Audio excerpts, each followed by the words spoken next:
Let's get straight to our big story tonight. Another long and heated night in Freeport as board members once again argue over the future of Walnut Acres Nursing Home.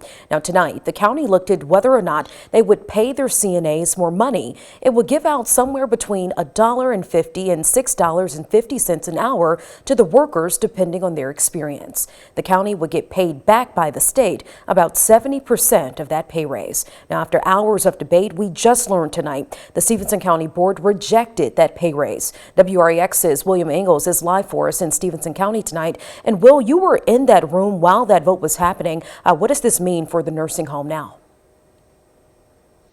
Hey, Brittany, in the very short term, it means that these CNAs are not going to be getting a pay increase, at least for the next few months. A little bit more on that later. But really, a lot of that 3-hour meeting tonight wasn't really about this pay increase in particular. It was about the financial future of the nursing home itself. So you're going to hear from two board members here with two very different talking points. You're going to hear first from Scott Helms, who has had a lot of questions about the financial future of the nursing home.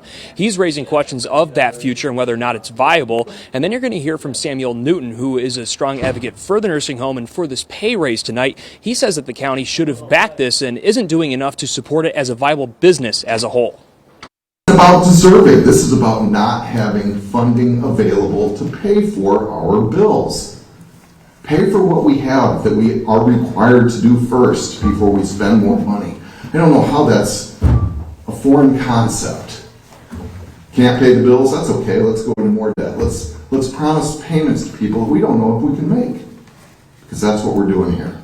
We keep talking about selling it, but you haven't made it viable. I mean, it'd be different if it was $20 million operation and you kept the employees, everybody in the community is happy, and we looked for a different way to go with it. That's one thing, but you're not even doing everything you can do. 1.6 million sitting there.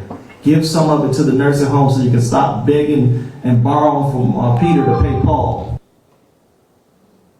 Now, a really big storyline about all this tonight was the potential of the nursing home going back up for sale. And when we talk about the financial future of the nursing home, that's because there were some claims that weren't going to be able to be paid in full. They're still waiting on some of that back money to come back in. Projections still show the nursing home is going to be profitable by some point December, but there's a lot of questions, and especially there was an interfund loan that's important to bring up here, and there was a little asterisk added to that loan for the nursing home to keep paying its bills, is that if it ever fell behind, it would put the nursing home back up for sale. So that could have happened tonight, but board members opted not to go that route, and it could be something that's going to keep coming up because that loan gets paid every month until the start of the new year. It's going to be $95,000. So we'll see exactly how that plays out. Obviously, it's going to be a recurring storyline at the first of every month as the nursing home tries to get back into the black, so to speak. The other thing is that this can come up quarterly. We're back to the pay raise now, so this can come up quarterly. So every quarter they can opt to go back into this program. So for the next several months, obviously these nurses aren't going to get this pay raise, but it could be back up. So from both ends, whether or not this nursing home could go back up for sale and whether or not these CNAs are going to get a pay raise, it's done for now, done for about a month or so for the pay raise. Now, well, for the pay raise, rather, it's about 3 to 4 months. For the whether or not it goes up to sale, it's about another month. This is still going to be very much a developing story, but for now, a razor-tight 11-10 vote not to approve this pay raise. For now, reporting in Stephenson County for WREX, I'm William Ingalls. Brittany, back to you. Well, always a roller coaster with this nursing home. Thank you for that report. And Stephenson County Nursing Center Committee's next meeting is set for November 3rd.